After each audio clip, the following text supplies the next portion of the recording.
এই মুহূর্তের একটি সংবাদ নিয়ে আপনাদের সাথে রয়েছি আমি শুভ।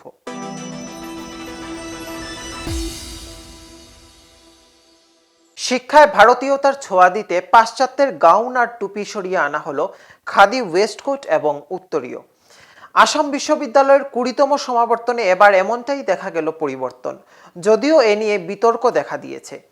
একাংশ ছাত্রছাত্রীরা বলছে সমাবর্তনে অংশ নিতে তাদের কাছ থেকে 2500 টাকা করে ফিস নিয়েছে বিশ্ববিদ্যালয়, অথচ অত্যন্ত সাধারণ মানের ওয়েস্টকোট এবং উত্তরীয় ধরিয়ে দেওয়া হয়েছে তাদের হাতে। কয়েকজন উত্তরীয় পড়তে গিয়ে দেখেন সেখানে লেখা রয়েছে ইউনিভার্সিটি অফ লখনৌ, অর্থাৎ লখনৌ বিশ্ববিদ্যালয়ের ব্যবহার করা উত্তরীয় তাদের হাতে তুলে ধরা হয়েছে।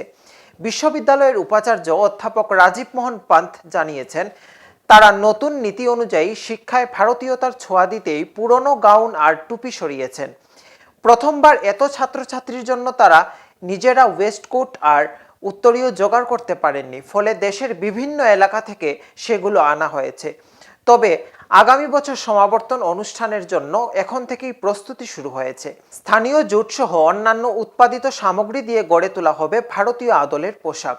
দুদিনব্যাপী অনুষ্ঠানের সমাবর্তনে 10,769 জন ছাত্রছাত্রীর হাতে শংসাপত্র তুলে দেওয়া হচ্ছে। প্রথম দিনের অনুষ্ঠানে মুখ্য অতিথি হিসাবে যোগ দেন হিমাচল বিশ্ববিদ্যালয়ের উপাচার্য অধ্যাপক সৎপ্রকাশ বানসার। তিনি বলেন, অতীতে ভারতবর্ষে নানান সময়ে শিক্ষানীতি গড়ে তোলা হয়েছিল, কিন্তু সেগুলো শুধুমাত্র শিক্ষা বিস্তার করেছে, বিকাশ করেনি। এবারের নতুন শিক্ষানীতিতে দেশের ছেলেমেয়েরা ভারতীয় ইতিহাসের মনীষীদের কথা জানতে পারবে। जो जूट बैग दिए हैं वो प्योरली बायोडिग्रेडेबल हैं। पहले हम लोग इसके प्लास्टिक या और ऐसी मेटल के बैग दिया करते थे जो कि बायोडिग्रेडेबल नहीं होते थे। इस बार हम लोगों ने जूट कॉरपोरेशन ऑफ इंडिया से बैग लिए हैं और मैं आपको ये भी दिखाता हूँ।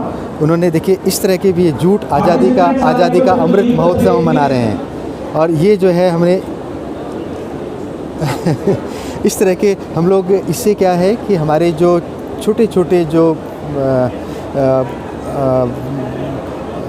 किसान लोग हैं या छोटे छोटे जो कर्मी हैं जो कि छोटे छोटे हम मेक इन इंडिया वाली बात भी कर रहे हैं। ये भी खादी का है, ये जूट का है आपको जो जी, ये खादी का है, ये जूट का है।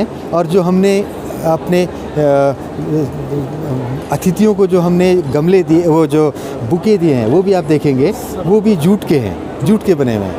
तो हमें इस विषय में हमें काफ़ी अप्रिसिएशन मिला जूट कॉरपोरेशन ऑफ इंडिया से कि आपने इस तरह की एक नया प्रयास किया कि जूट का ये मैं बताना चाहूँगा कि आपको हमारे सभी लोगों ने मिलके बहुत काफ़ी हार्ड वर्क किया। हमारे कंट्रोलर एग्जामिनेशन, हमारे रजिस्ट्रार, हमारे सारे प्रोफेसर्स, हमारे सारे छात्रों ने मिलकर जिस तरह का सहयोग दिया है उसी से ये संभव हो पाया कि हम बदलाव थोड़ा बहुत प्रारंभ। राजा राममोहन राय का इंस्पिरेशन से देखिए ये राजा राममोहन राय एक भारतीय हमारे मतलब लेजेंड हैं, पर ये भारतीयता को दर्शाता है।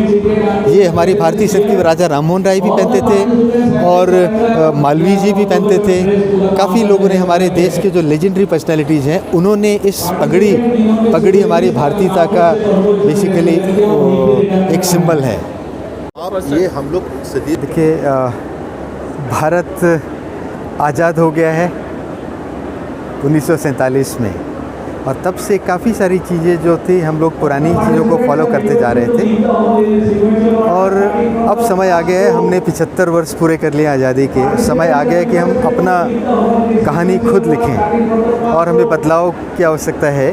भारत अमृतकाल में एंटर कर चुका है और ये हम अगले कई वर्षों में देखेंगे कि हर ओर परिवर्तन आएगा। भारत विश्व गुरु बनने की प्रयास में है और विश्व गुरु जब हम बनेंगे तो किसी दूसरे को फॉलो करके नहीं। हमारी संस्कृति बहुत ही समृद्ध है, हम विश्व गुरु थे। हमारे यहाँ विज्ञान, एस्ट्रोनॉमी, गणित सभी चीज़ों में भारत ने विश्व को मार्गदर्शन किया है। अब फिर से वो समय आया है कि हम अपनी संस्कृति में आत्मविश्वास जगाएं। We take pride in our own culture. हमारी जो हीन भावना जो हमारी डाल दी गई थी बहुत लंबे समय तक कि यूरोपियन सिस्टम ही सबसे अच्छा है और भारतीय संस्कृति हीन भावना से ग्रसित जो करी गई लंबी गुलामी के बाद उसको हमें तोड़ना है। और भारत में भी ज़ोर शोर से ये प्रयास हो रहे हैं। और जो ये बदलाव आप देख रहे हैं, चाहे वो विश्वविद्यालय स्तर पर हो, चाहे राष्ट्रीय स्तर पर हो, वो सब हम सारे पूरे देशवासी आज इस प्रयास में लगे हुए हैं कि हम अब अपनी एक नया इतिहास लिखने जा रहे हैं। सर ये पहली बार हुआ है कि हम लोगों ने भारतीय इसको वेशभूषा को हमने सारे इंडिया में ऐसा यूनिवर्सिटी पहले बार किया है। कई सारी यूनिवर्सिटीज़ कर रही हैं। हम लोगों ने पिछले साल भी प्रयास किया था, पर समय के अभाव के कारण और हमें मिल नहीं पाए थे ये सारी सुविधाएं, तो इसलिए हमने इस बार तो ये असम यूनिवर्सिटी अकेला नहीं कर रहे हैं, ये नहीं पूरे भारत में चल रहा है धीरे धीरे। कई सारे इसमें यूजीसी का अप्रूव सहयोग था, कोई प्रोटेस्ट की बात ही नहीं आई।